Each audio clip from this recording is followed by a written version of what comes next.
Jadi selama di pendakian kita berinteraksi dengan orang lain ya dipakai maskernya. Tapi kalau lo nggak berinteraksi, lo jalan, lo mendingan nyium oksigen dari tumbuhan di sepanjang jalan, bukan? Ya udah buka aja. Banyak yang ngeluh kan ngap juga mbak. Bener. Halo Sobat Ara, ketemu lagi sama gue Niko. Sekarang di sebelah gue udah ada Mbak Vita dari APGI. Jadi kita langsung aja lo ya. Yep. Jadi Mbak Vita ini adalah Ketua APGI, Asosiasi Pemandu Gunung Indonesia ya. Betul. Tahun 2019-2022 periode itu. Jadi kenapa kita undang beliau? Karena kita pengen tahu nih ke depan pendakian new normal itu prosedurnya gimana sih? APGI itu Asosiasi Pemandu Gunung Indonesia yang mewadahi para pemandu gunung di Indonesia yang sudah tersertifikasi. Jadi sekarang kan banyak banget ya orang mengaku sebagai pemandu gunung gitu. Nah, mengaku sebagai pemandu gunung ini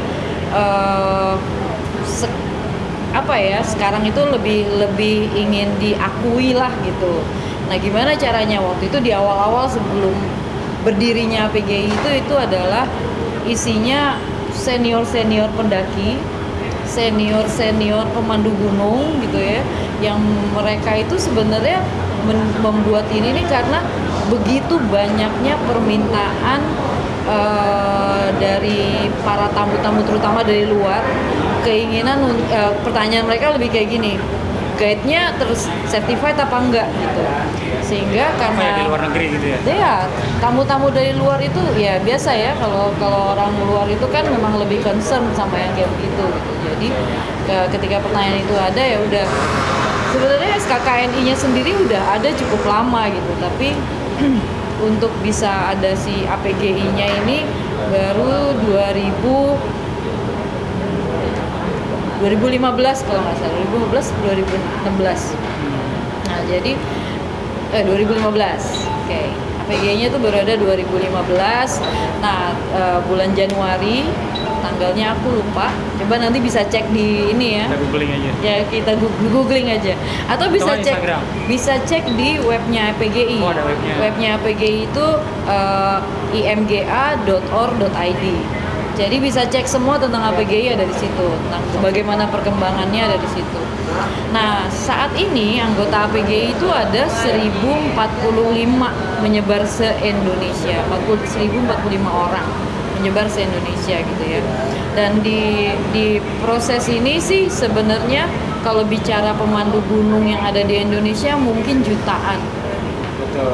Tapi untuk bisa mengambil sertifikasi nggak gampang gitu, butuh proses gitu, dan butuh pengetahuan khusus. Jadi kalau bicara APGI itu apa? APGI adalah isinya pemandu gunung yang sudah tersertifikasi, yang mereka punya kemampuan lebih dari pemandu gunung biasa. Itu sih. Berarti keuntungannya jadi APGI itu? Keuntungannya dari APGI yang pasti gini ya. Saat ini banyak pendaki, kalau misal banyak tour operator yang tamu-tamunya tuh pada nanya, guide-nya ada guide APGI-nya nggak gitu. Ya. Gitu. Jadi sehingga secara otomatis sebagai individu anggota APGI mereka bukan kasar sih, maksudnya bisa dibilang lebih laku gitu dibanding yang belum APGI. Aku nggak bilang bukan APGI ya, tapi yang belum APGI, karena kedepannya kami berharap semua pemandu gunung di Indonesia akan ngambil sertifikasi itu, dan kita jadi punya standar kepemanduan gunung tuh harus seperti apa. Itu sih tujuannya. Nah, tapi kalau untuk manfaatnya rasanya sekarang ini udah mulai kelihatan gitu, bahwa tuntutan mencari guide gunung yang sudah tersertifikasi lebih banyak permintaannya. Itu sih. Syaratnya jadi anggota apanya, Mbak? Syaratnya jadi anggota APGI itu harus pernah punya pengalaman memandu gunung. Jadi banyak nih sebenarnya itu udah banyak dong ini banyak banget orang yang minta gini. Saya udah naik gunung udah mungkin ratusan gunung, tapi dia bukan di posisi sebagai guide-nya. Dia pendaki. Kalau yang pendaki seorang pendaki naik gunung lebih dari puluhan gunung banyak, tapi belum tentu dia bisa jadi pemandu. Nah kadang-kadang orang suka merasa gini, cuman jadi penunjuk jalan aja gitu, bahwa oh ya belok kiri apa kanan, kanan, lurus apa berhenti, lurus gitu, terus merasa udah jadi guide. Padahal untuk jadi guide gunung nggak cuman itu, pengetahuan dasar yang mereka mesti pahami itu dari A sampai Z itu banyak gitu. Jadi dari awal, yang paling awal adalah dari mereka nerima telepon aja, menerima Ada calon panduannya tamu tuh ya? itu ada panduannya, itu Jadi ada nggak sembarangan SKKNI-nya gitu, sampai terus dari nerima telepon, dari mereka jemput tamu, Iya. dari sampai mereka balik lagi pulang, Betul. itu semua ada aturannya. Seorang penunjuk jalan nggak akan paham soal itu gitu, tapi kalau seorang guide dia wajib mengetahui hal-hal itu. Berarti kalau buat guide-guide yang udah ada sekarang yang belum tergabung di APGI, caranya gimana, Pak? Yang pertama kan sebenarnya mereka harus ngambil sertifikasi dulu. Sertifikasi dulu. Karena anggota APGI adalah orang-orang yang sudah tersertifikasi. Terlatih ya. Ya, bukan cuma terlatih tapi dia sudah tersertifikasi. Nah, untuk bisa mendapatkan sertifikasi ya pasti ada pelatihan-pelatihan yang juga disiapkan oleh APGI. Ada pelatihan dasar kita itu selama 6-7 hari, di mana di situ ada teori dan ada praktek, diakhiri dengan sertifikasi. Nah, sertifikasinya itu bisa dilakukan kalau si peserta ini sudah punya pengalaman memandu gunung. Tapi kalau misalnya belum, ya dia mesti magang dulu, untuk banyak magang. Nah, magang sebagai guide itu, dan kebetulan di setiap pelatihannya kita itu apa namanya? Kita berhenti dulu ya, Bentar dulu. Iklan sebentar. Iklan. Jadi kita sampai mana tadi itu ya? Oh, ini ya pelatihannya. Ya, pelatihannya. Jadi setelah mengikuti 6-7 hari pelatihan itu, kalau dia belum pernah jadi guide, APGI menyiapkan tour operator yang juga adalah anggota APGI untuk magang. tempatnya dipakai untuk magang. Jadi mereka bisa berlatih lah. Karena untuk bisa mengambil sertifikasi level paling muda aja, mereka minimal harus punya pengalaman 5 kali memandu. 5 kali memandu, terus kemudian ada 3 level di APGI itu. Di sertifikasi APGI itu ada level muda, level madya, dan level ahli gitu. Nah, di muda itu minimal 5 pemanduan. Terus kemudian level madya itu 10 masalah. Level ahli itu 20, tapi mungkin sebenarnya lebih banyak di kemampuan teknisnya yang dihitung. Yang paling sederhana aja, kalau level muda mereka nggak punya kewajiban menguasai bahasa asing. Tapi kalau di level madya minimal mereka menguasai bahasa Inggris. Itu hal yang kayak gitulah banyak. Nah, kalau level ahli mereka udah harus punya kemampuan pemanduan teknikal. Jadi gunung-gunung yang teknikal gitu kayak Raung, Kartens, mereka harus punya kemampuan di situ. Jadi misal ada pemandu yang dia udah melakukan pemanduan 5 kali nih, Mbak. Terus saat dia masuk pelatihan itu dan sertifikasi, apakah harus magang lagi? Enggak. Oh enggak. Kalau dia tinggal mereka kita kan sistemnya portfolio ya. Nah, di portfolio itu nanti kan kelihatan bener itu dia memandu atau dia hanya mendaki gitu. Nanti ada asesornya yang akan ngetes, akan wawancara gitu. Dia di assessmentnya itu diwawancara sama asesor, nanti digali. Nanti akhirnya ketahuan kok dia 5 kali itu sebagai apa ya, kah pendakinya kah atau pemandunya gitu. Oke. Jadi gampang juga sebenarnya ya. Sebenarnya kalau mau gampang. Jadi gitu buat sobat yang udah jadi pemandu gunung cuman belum tersertifikasi dan juga belum jadi anggota APGI, cukup ikut itu aja ya, Mbak ya. Okay. Ikutin pelatihannya. Jadi sebenarnya kemarin kita ngadain pelatihan itu udah berapa kali ya PGI untuk pelatihan dasarnya ya. 2-3 kali kalau nggak salah. Tapi kalau sertifikasinya udah banyak. Setiap tahun, baru tahun ini yang kita belum ada sertifikasi. Biasanya kita setahun itu Kita sertifikasi di 3 sampai 4 lokasi, 4 provinsi. Ya. Kita nyebar gitu. Ya, itu juga memudahkan buat anggota juga ya, Mbak ya? Iya. Jadi kalau yang berat ke Jakarta kan kadang jemput bola lah istilahnya. Betul. Nah, sebenarnya gampang kok kalau mau tahu gimana caranya supaya tahu kapan ada sertifikasi gitu ya.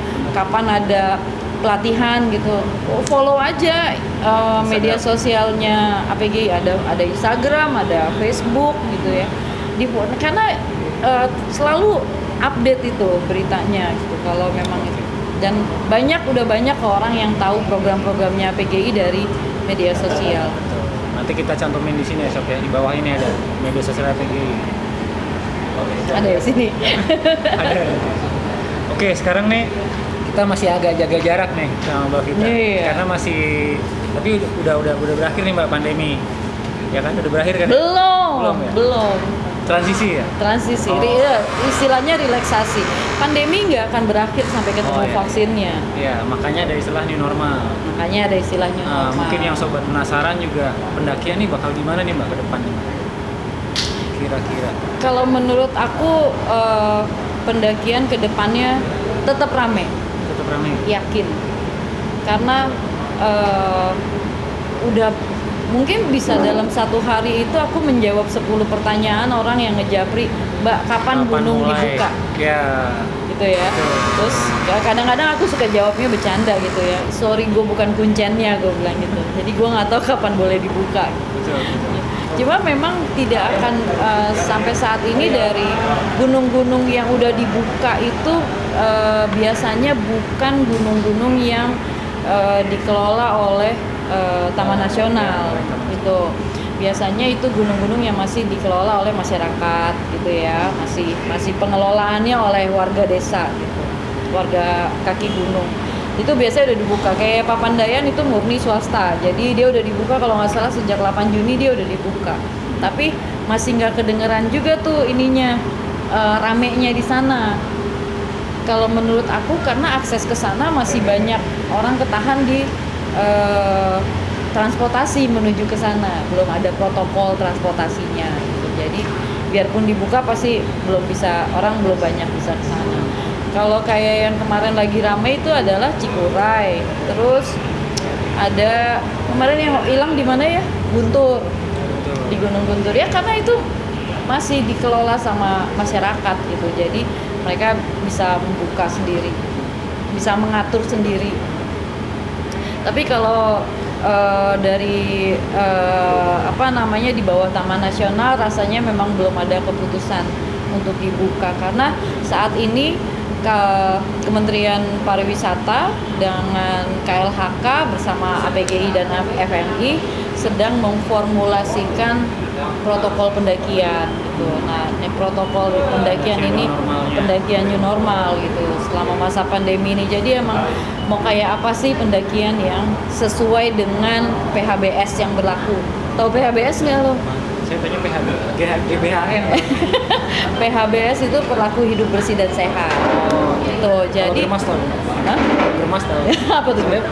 Gerakan masyarakat. Oh, gerakan. Kan banyak spanduk kegiatan. Oh iya benar. Iya. Tapi lo nggak baca singkatannya. Kebiasaan. Jadi emang sebenarnya banyak banyak hal yang bukan hanya di pendakian soalnya yang mesti disiapkan. Yang terutama adalah transportasi, karena biasanya menuju ke ke titik pendakiannya itu kita harus melewati begitu banyak transportasi umum. Nah, protokol di transportasi umum juga pasti berubah. Nah, itu yang sedang diformulakan gitu supaya semuanya bisa tetap melakukan wisata gitu ya, bisa tetap melakukan menyalurkan hobinya, tapi juga dengan tahapan-tahapan yang sudah disepakati sama-sama lah sebenarnya protokol ini. Intinya gini sih, kalau menurut saya nggak banyak yang berubah dari pendakian new normal dengan pendakian sebelumnya. Bedanya cuma satu, bahwa secara kuota dikurangi supaya physical distancing tercapai, gitu kan. Nah terus sama kebersihan. Nah sebenarnya kalau bicara kebersihan itu sebenarnya harusnya udah ada di semua pendaki. nggak perlu ada COVID dulu gitu ya. Kita udah mesti bersih dari dulu gitu sebenarnya. Terus kenapa? Saya juga heran gitu, banyak saya melakukan beberapa wawancara, pasti beberapa komen-komennya itu bilang kok jadi ribet ya gitu. Sebenarnya enggak. Kita seorang pendaki harus sudah melakukan itu sejak dulu harusnya. Bahwa lo harus bersih gitu. Oke lah, di gunung nggak bisa mandi, nggak apa-apa nggak mandi, tapi lo cuci tangan, lo kan gini, ketika kita mau makan kita mesti bersihin tangan dulu, ya wajar dong. Cuman sekarang bersihin tangannya jadi lebih dilakukannya jadi lebih sering gitu. Iya.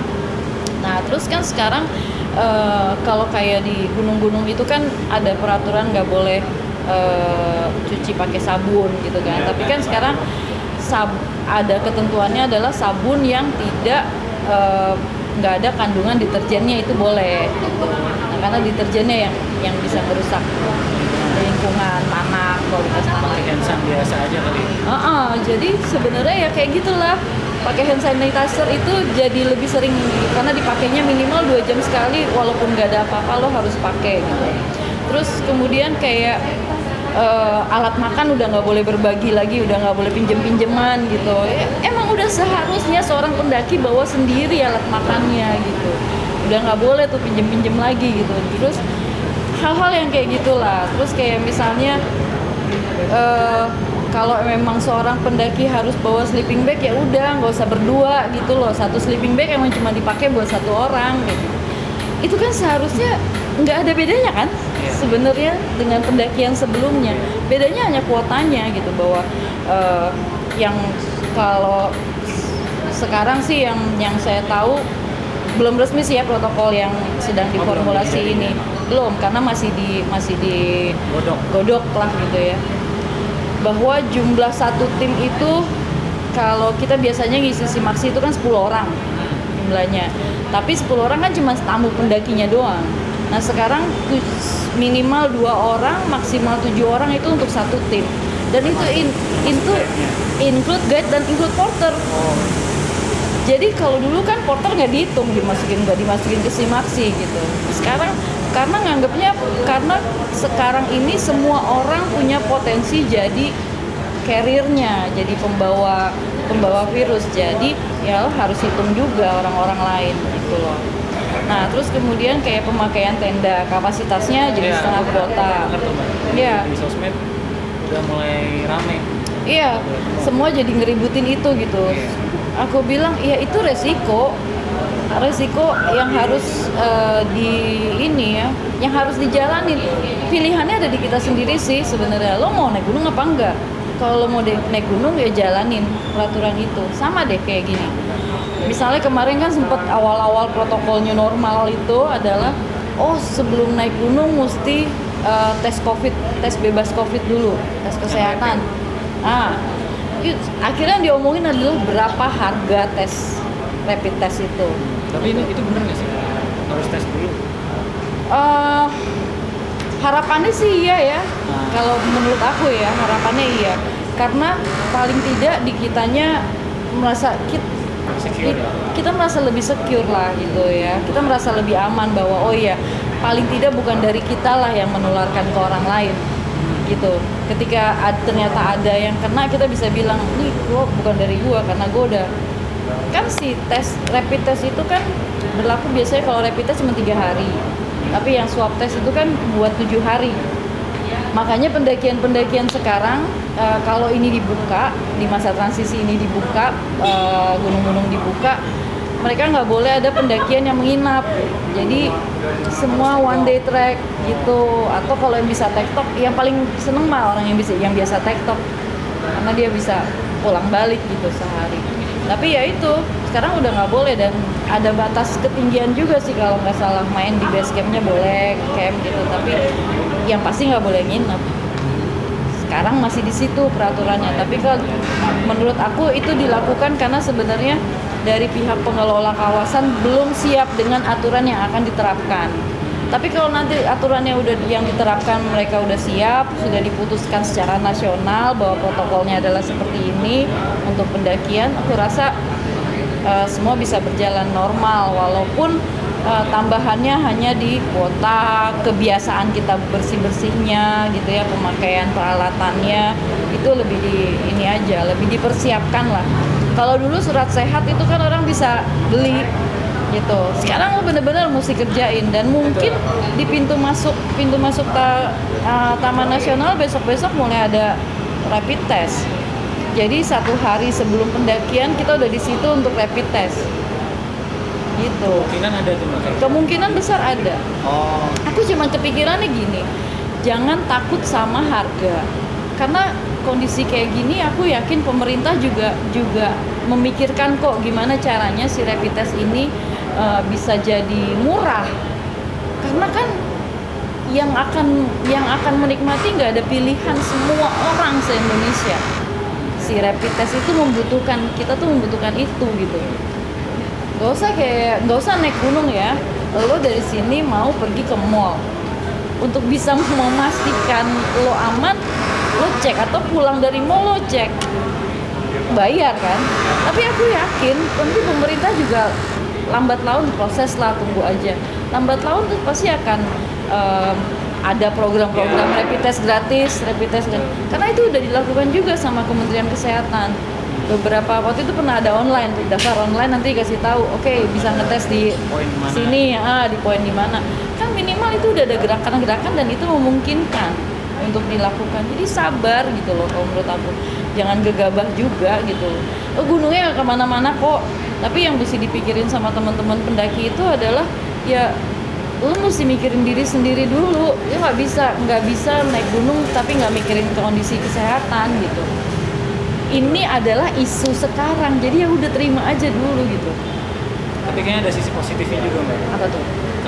Kalau yang udah kan kita pernah naik gunung terus jadi macet, krodit gitu kan. Mungkin karena ada New Normal besok, jadi lebih enak kali nikmatin gunung. Jadi itu yang gua salah satu bayangan aku tuh itu juga sih gitu. Satu sisi emang secure karena kita udah tes, teman-teman yang lain juga udah tes. Iya. Berarti yang di gunung tuh pasti orang-orang yang benar. Jadi enak, nggak rebutan tempat. Nggak ngantri. Iya. Nggak macet, nggak ngantri. Iya, aku yakin. Coba kemarin tuh aku sempet ngeliat yang video klip yang di Cikuray kalau nggak salah.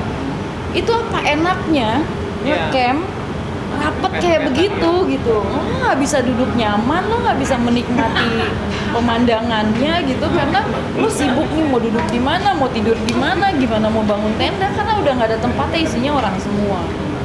Nah hal-hal kayak gitu yang kalau aja teman-teman pendaki mau berpikir ulang gitu ya, aku pikir kuncinya cuma satu, kita bisa kok bertahan 3 bulan, kita hampir 4 bulan ini kita bisa kok. Nggak ada salahnya juga kita menunggu sedikit lebih lama gitu.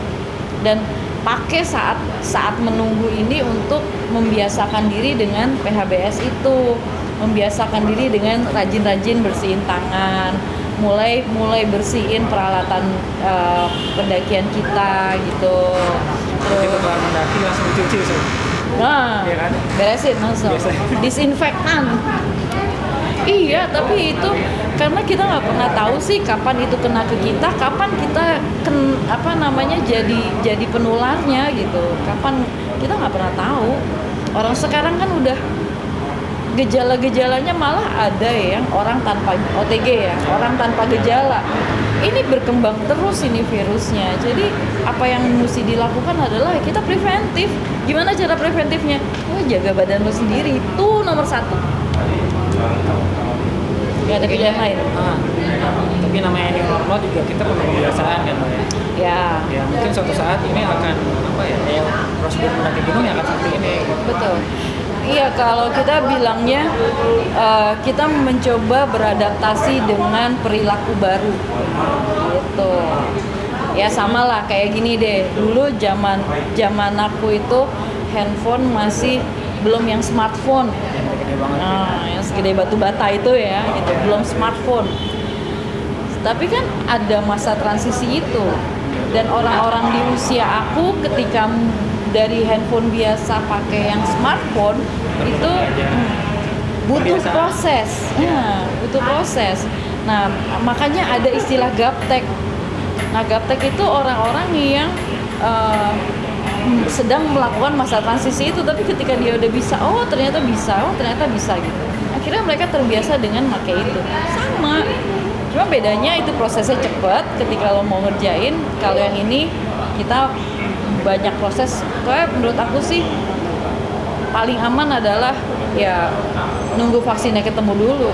Dan itu aku yakin agak lama kan? Mungkin 5 tahunan kayaknya. Karena virus ini mendunia gitu ya, bukan cuman ada di Indonesia dan gitu. Karakteristiknya juga beda-beda katanya. Beda-beda, bener. Ya itu yang tadi aku bilang, tiba-tiba sekarang ada temuan bahwa orang tanpa gejala pun tiba-tiba pas diperiksa positif gitu kan. Serem. Ini lebih serem, kalau menurut aku ini lebih serem dari HIV/AIDS. HIV/AIDS jelas gitu penularannya, ya kan?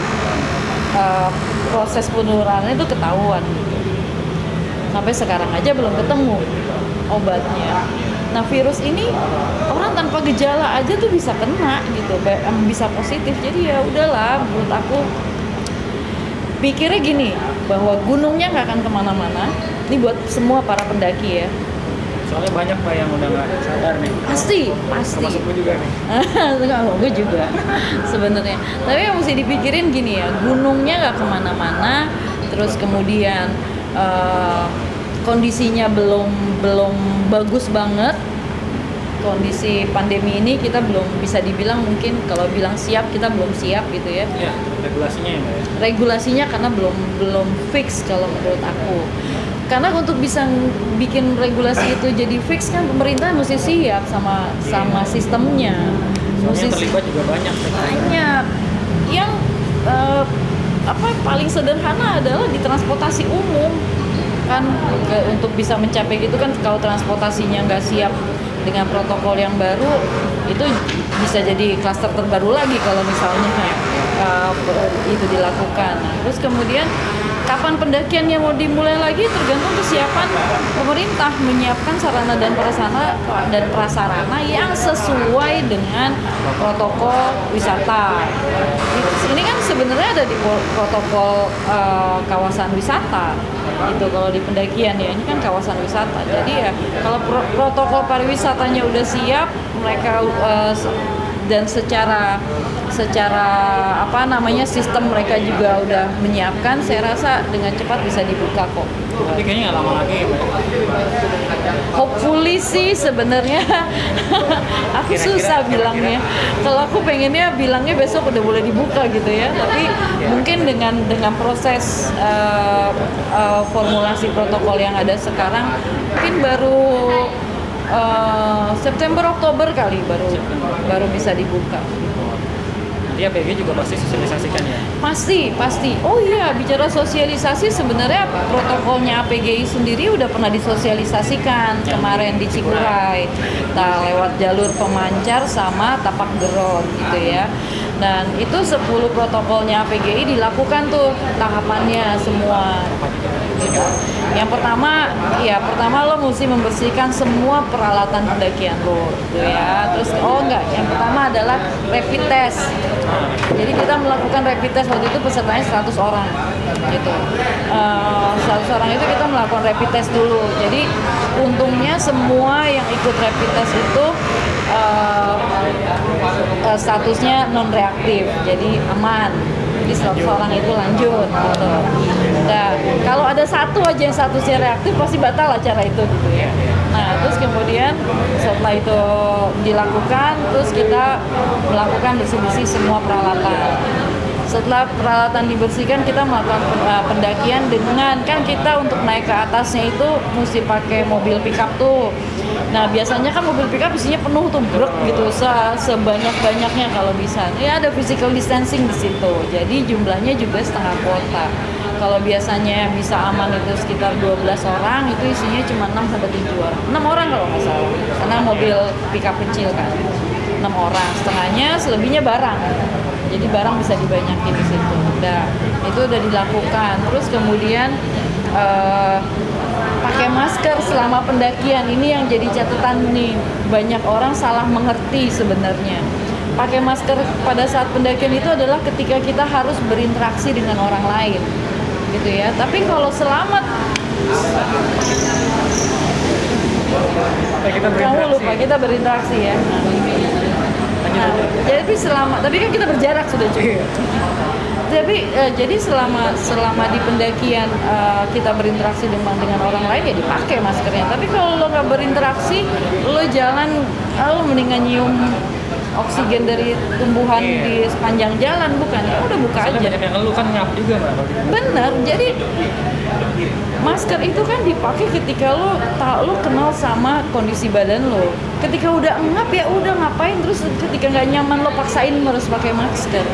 Kecuali ya itu tadi virus ini kan penyebarannya orang ke orang, bukan dari tanaman kita bisa kena virus itu, enggak, antar orang gitu ya.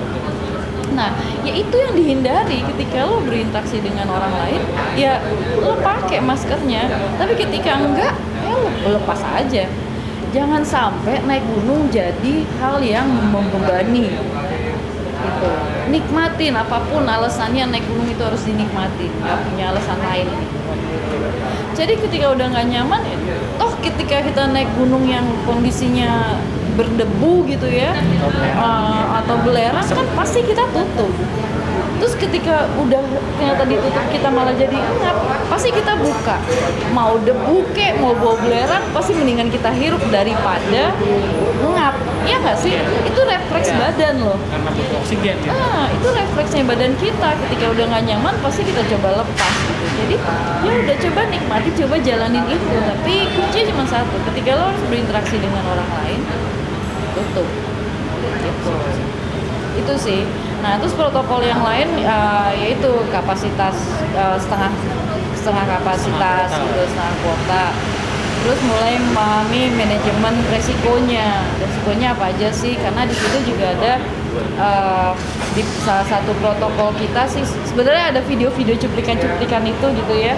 Kalau mau tahu di mana videonya? Masih karena waktu sosialisasi itu kita juga didukung oleh Kementerian Pariwisata dan Ekonomi Kreatif, jadi semua data itu udah kami serahkan untuk dibuat laporan keseluruhan. Jadi memang belum bisa disosialisasikan karena yaitu protokolnya aja belum fix gitu loh. Jangan sampai nanti apa yang kita share itu malah jadi hal yang salah gitu. Betul. Tapi kita percaya sih Mbak, mereka lagi nyiapin yang terbaik buat ya, kita ya. Percaya deh, protokol itu sedang disiapkan kok gitu, yang juga tidak terlalu menyulitkan para wisatawan itu sih. Soalnya kan satu sisi ekonomi harus tetap tumbuh nih, tapi jangan sampai kesehatan jadi korban. Karena virus ini kena satu orang aja tuh kenanya bisa 200 orang di sekelilingnya kok. Gitu. Bisa jadi klaster baru gitu. Jadi ya tolong dipahami deh bagian itu, karena aku suka nggak ngerti orang yang begitu banyak protesnya, gunung kok nggak boleh, kok kan gunung kan sehat gini-gini. Ya udahlah, tapi kan maksudku orang-orang juga sudah menurut aku cukup teredukasi tentang virus ini. Informasinya di mana-mana, lo setiap buka internet itu pasti ada muncul tuh pop up gitu kan tentang virus itu gitu. Kalau mau tahu lebih banyak ya klik itu dan baca. Jadi menurut aku coba deh virus ini lo pelajari benar-benar seberapa bahayanya sampai lo merasa yakin bahwa oke, saya sudah bisa mengantisipasi itu. Mencegah lebih baik daripada mengobati. Keren tuh. Thank you banget Novita udah nyempetin waktunya buat ketemu kita. Sama semoga bermanfaat ya perbincangan ini. Ya. Nanti kalau misalnya udah jadi itu peraturannya nanti kita bikin lagi ya. Lagi juga ada sosialisasi lagi ya. Iya. Pasti akan disosialisasikan dan pemerintah pasti menjadi pihak pertama yang akan mensosialisasikan semua itu. Mudah-mudahan nggak terlalu lama ya Mbak. Semoga. Ya, thank you Sobat Ara, sampai ketemu lagi.